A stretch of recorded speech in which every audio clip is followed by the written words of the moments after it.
rapid development on drone technology, but it's not only about the technical aspects of drones, it's also about how they are used by the people who are being trained and operate them, but also how the organization, military doctrines adapt to drone warfare more broadly.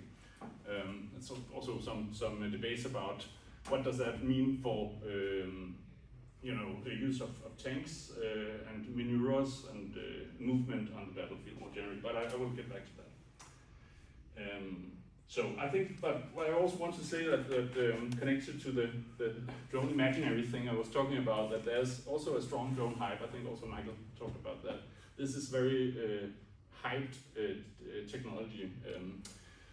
So it's, and especially in the defense military context, I think the hype and the imaginaries has been very much about being or more humane maybe, but I think it's much more messy picture that we see. So I think I would just focus then, try to be brief and focus on what I see as 7 major trends in the Ukrainian drone war, and then in the last part of the presentation I will see how can we then translate that into European context. So and that's, I think I also been studying this technology in this field for quite some time, talking to Ukrainian practitioners and scholars around the world about this. I think that's some of the main trends that people are talking about now that we are seeing making a difference in Ukraine right now. So and I will go through them quite briefly. So I think what's maybe the biggest, one of the biggest trends that we see is cost and attrition. So that drones have used to be some kind of more high-tech, expensive, advanced platform used for the global war on terror, for instance, by the Americans. But now what we're seeing is mass production of low-cost drones, which has become a central part of the war of attrition in Ukraine. So it's become a kind of an everyday military commodity or tool, which is, a lot of people actually comparing more to a kind of an ammunition. The drones becoming an ammunition. So it's also the idea that drones is a kind of an attritable mass that's making a lot of headaches, both in Ukraine but also around the world, and how can we make cost-efficient solutions to defend against this when it's now much more affordable to destroy a target than actually defend against that.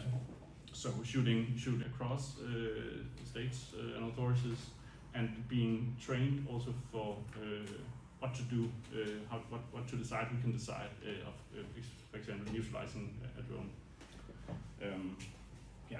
And I think could that deter Russia from doing drone incursions into European airspaces, to maybe have a more systematic countering of drones or suspected drones, like with early detection and warning and reliable identification, and then neutralizing drones more consequently.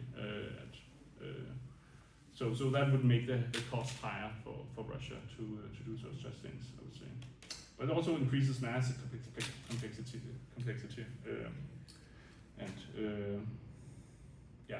so it's not that simple. So ending on my key points here, would say that it's not maybe the key questions are not only about drones as a kind of technology, but also about people, organizations, and processes that's part of the drone technology. So how can Europe adapt to this cost-driven war of attrition with mass? Also, not suddenly quantity, the logic of quantity is much more present than that of quality. So we are being used in European countries to invest in very advanced and extremely expensive systems, but now we have to change that kind of mindset and strategic culture into perhaps investing more in cheaper, low-cost systems. And then do we have the right people and competences to operate and to maybe think more deeply about what that means to to the next wars we are fighting and to the societal security. And then how do we build systems that work under the uncertainty attribution problems and peacetime regulations and so forth. So actually, what lessons can we learn from Ukraine and which are not so applicable? I think that's some of the questions that I'm also struggling with in my research. Thanks for watching Indiavision. Give us a thumbs up and please subscribe to our channel. All comments are welcome. Hope to see you soon.